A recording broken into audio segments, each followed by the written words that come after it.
আছুত থাকোঁতে গালি পাৰিব, অৱসৰ লোৱাৰ পাছত বিজেপিত যোগদান কৰিব। এইটোৱেই আছু নেতাৰ নিয়ম হৈ পৰিছে। কোনটো মানুহ আপুনি আছুৰ, কোন লিডাৰ আপুনি দেখিছে যে বিজেপিত নোযোৱাকে আছে?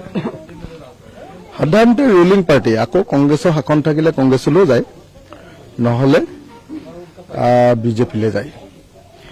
আছুৰ সেইকাৰণে লিডাৰবিলাক এতিয়া থকা কেইজনে গালি পাৰিব, তাৰপিছত এতিয়া যিকেইজন ৰিটায়াৰ কৰিব সেইকেইজনে চবেই আকৌ বিজেপিলৈ যাব।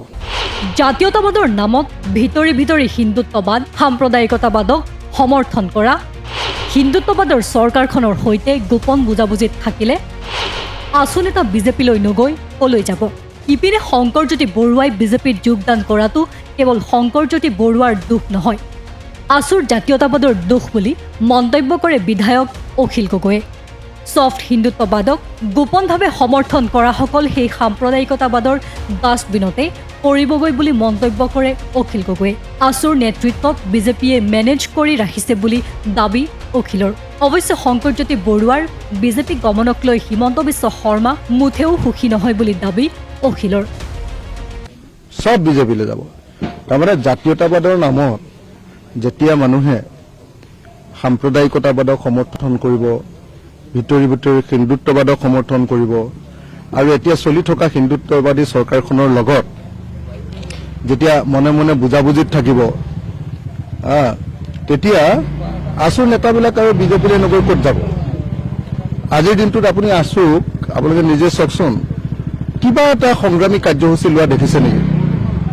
তেওঁলোকে বিজেপি চৰকাৰৰ লগত এক ধৰণৰ বুজাবুজিতে সদায় থাকে, সদায়। আপুনি দেখিছেনে তেওঁলোকৰ 6 নং দফাৰ যিখন কমিটিৰ ৰূপায়ণ কমিটিৰ প্ৰতিবেদন আছিলে সেইখনকে গ্ৰহণ নকৰিলে।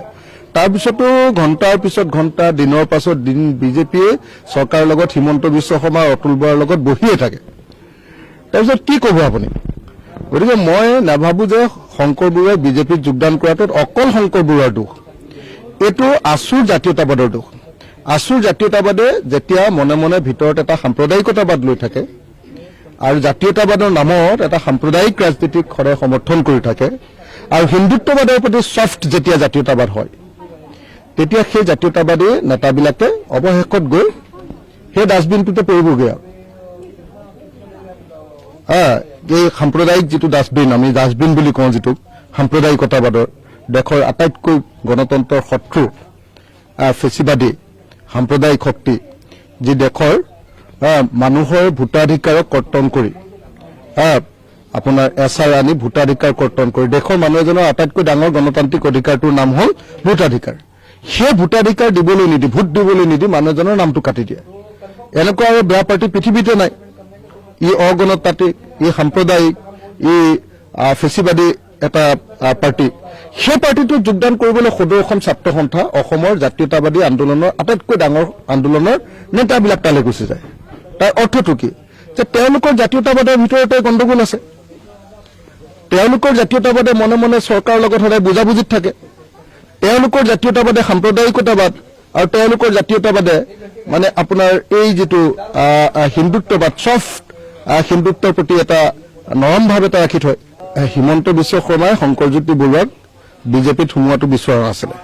তাৰ কাৰণটো আছিলে হিমন্ত বিশ্ব শৰ্মাৰ লগত বৰ্তমানৰ সমুজ্জ্বল ভট্টাচাৰ্য আৰু উৎপল শৰ্মাৰ খুব ভাল সম্পৰ্ক।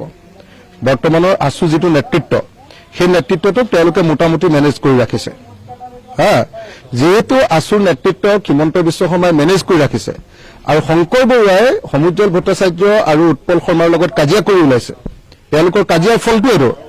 তো গতিকে কি কৰিছে, সেইকাৰণে হিমন্ত বিশ্ব শৰ্মাই কোনোপধ্যে বিচৰা নাছিলে যে আপোনাৰ শংকৰজ্যোতি বৰুৱা সদৌ অসম ছাত্ৰ সন্থাৰ প্ৰাক্তন সম্পাদকজন হেৰিয়ালৈ আহক, বিজেপিলৈ আহক, সেইকাৰণে বিচৰা নাছিলে।